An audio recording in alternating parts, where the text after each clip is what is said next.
ইবাদতগুলো তাকওয়া সাথে যুক্ত। সিয়ামের মধ্যে আল্লাহ বলেছেন লাআল্লাকুম তাত্তাকুন, এই সিয়ামের মাধ্যমে তোমরা মুত্তাকি হবে।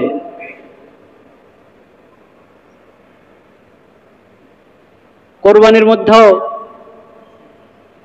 আল্লাহ তাআলা বলেছেন লান ইয়ানালাল্লাহা লুহুমুহা ওয়ালা দিমাউহা ওয়ালাকিন ইয়ানালুহুত তাকওয়া মিনকুম। তোমরা যে কোরবানি করছো, কোরবানির পশুর গোশত, মাংস, রক্ত, এগুলো তো আল্লাহর কাছে পুষবে না। আল্লাহর কাছে পুষবে হলো তোমাদের তাকওয়া, তোমাদের দিলের অবস্থা,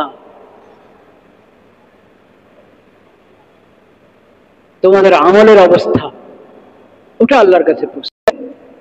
তুমি তাকওয়ার উপরে থাকতে পারো, তাকওয়াটাই তোমার পাথেয় হক। আল্লাহ তাকওয়াটাকে তোমার পাথেয় বানিয়ে দেন। জাওয়াদাকাল্লাহু তাকওয়া।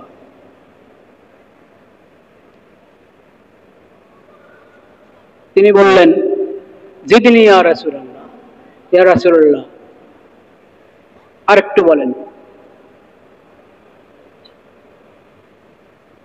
নবী করিম সাল্লাল্লাহু আলাইহি সাল্লাম বলেছেন গাফারা লাকা যামবাক, আল্লাহ তোমার গুনাহ ক্ষমা করে দেন,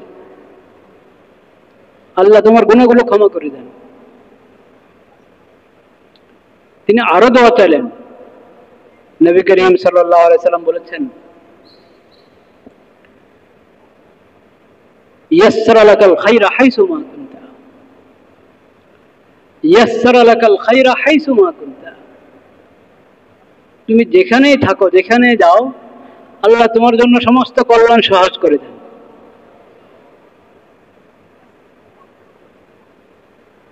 এখন উনি কোন ধরনের পাথেয় চেয়েছেন নবী করিম সাল্লাল্লাহু আলাইহি ওয়াসাল্লামের কাছে, এটা বর্ণনায় স্পষ্ট নাই। আমি সফরে যাওয়ার নিয়ত করেছি, আমাকে কিছু পাথেয় দেন।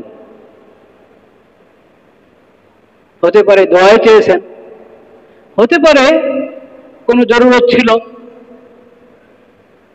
সফরের জন্য সাধারণ যেটাকে আমরা সফরের পাথেয় বলি, কিছু আসবাব থাকতে হয় সফরে, হয়তো সেই আসবাবের কথা বলেছেন, তাও হতে পারে। কিন্তু যখন নবী করিম সাল্লাল্লাহু আলাইহি ওয়াসাল্লাম দোয়া করলেন ফি হিফজিল্লাহি ওয়া কানাফি, তোমাকে আল্লাহর হাওয়ালা, আল্লাহর হেফাজতে রাখলাম, তোমাকে আল্লাহর হেফাজতে দিলাম, তুমি আল্লাহর তত্ত্বাবধানে। যখন দোয়া করলেন জাওয়াদাকাল্লাহু তাকওয়া, তখন উনি বুঝে ফেলেছেন যে আমার তো আসলে এই পাথরের দরকার, আমার এই পাথরটা তো দরকার, এটা থাকলে তো আর কোনো কিছুর প্রয়োজন নেই। সেজন্য উনি বলেছেন জিদনি ইয়া রাসূলুল্লাহ, আমাকে আরো আরো দোয়া দেন, আরো বলেন। বলেছেন গাফারা লাকা যামবাক, আল্লাহ তোমার গুনাহ খাতা মাফ করে দেন। এরপরে বলেছেন ইয়াসসারা লাকাল খায়র, আরো যখন উনি চেয়েছেন ইয়াসসারা লাকাল খায়রা হাইসু মা কুনতা, তুমি যেখানে যাবে আল্লাহ তোমার জন্য সমস্ত কল্যাণ আসান করে দেন। এটা একটা দোয়া। কাউকে আমরা যখন বিদায় জানাবো, বিদায় জানাবার সময় দোয়া আছে না, এটাও একটা দোয়া। জাওয়াদাকাল্লাহু তাকওয়া, আমরা সংক্ষেপে বলি ফি আমানিল্লাহ। ফি আমানিল্লাহ হলো ফি হিফজিল্লাহি ওয়া কানাফি, ওটার অর্থেই ফি আমানিল্লাহ।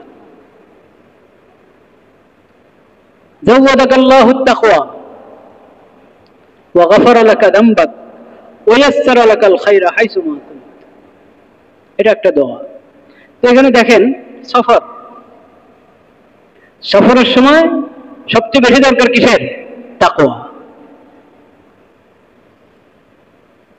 এই অর্থেও তাকওয়া দরকার যে আমি সমস্ত বালা মুসিবত থেকে বেঁচে থাকতে পারি। এই অর্থেও তাকওয়া দরকার যে আমি সমস্ত গুনাহ থেকে বেঁচে থাকতে পারি। এই অর্থ তাকওয়া দরকার আমি আল্লাহ সমস্ত ফরজ আদায় করতে পারি। এই অর্থ তাকওয়া দরকার যে সফরে যাতে আমার দিলটা আল্লাহর সাথে জুড়ে থাকে। আর এই সফরে যদি এক জায়গা থেকে আরেক জায়গায় সফরে যাচ্ছি, আমার বাড়ি থেকে আমার অবস্থান যেখানে সেখান থেকে কাছে বা দূরে কোথাও সফরে যাচ্ছি, এই সফরে যদি আমার তাকওয়ার প্রয়োজন হয়, তাহলে আমার সবচেয়ে বড় সফর কোনটা? আখিরাতের সফর। কিসের? আখিরাতের সফর। সেই সফরের জন্য আমার তাকওয়ার প্রয়োজন হবে না? আখিরাতের সফরের জন্য তাকওয়ার দরকার হবে না? দরকার হবে। ইয়া আইয়ুহাল্লাযীনা আমানুত্তাকুল্লাহ হাক্কা তুকাতিহি, হে মুমিনগণ, আল্লাহ তাআলা বলছেন, হে মুমিনগণ, তোমরা আল্লাহকে ভয় করো, ভয় করার মতো। যেমন তাকওয়ার প্রয়োজন তেমন তাকওয়া অবলম্বন করো।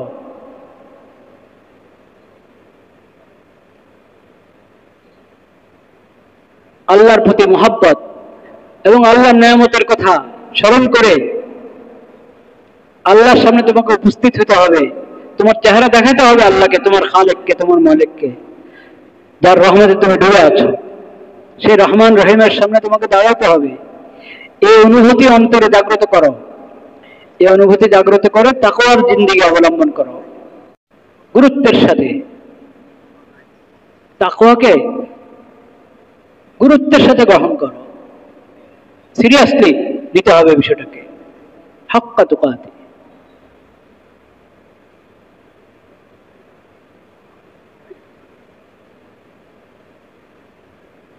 ওয়ালা তামুতুন্না ইল্লা ওয়া আনতুম মুসলিমুন, আল্লাহর সকল বিধানের সামনে পুরো আত্মসমর্পণ করো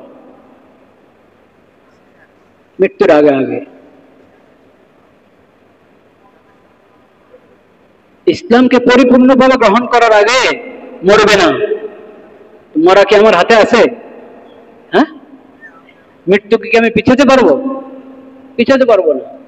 আল্লাহ বলছেন তুমি মরবে না যতক্ষণ না ইসলামকে পরিপূর্ণভাবে গ্রহণ করবে। আল্লাহর সকল বিধানের সামনে পরিপূর্ণ আত্মসমর্পণ করে পুরা মুসলিম হয়ে তারপরে মরো, এর আগে মরবে না। আল্লাহ জানেন, আমরাও বুঝি যে মৃত্যু আমার হাতে না, মৃত্যু কার হাতে? আল্লাহ। আল্লাহ বলতে চাচ্ছেন যেহেতু মৃত্যু তোমার হাতে নাই, মৃত্যু পিছানোর অধিকার নাই, ক্ষমতা তোমার নাই, কাজে তাকওয়া অবলম্বন করতে দেরি করবে না।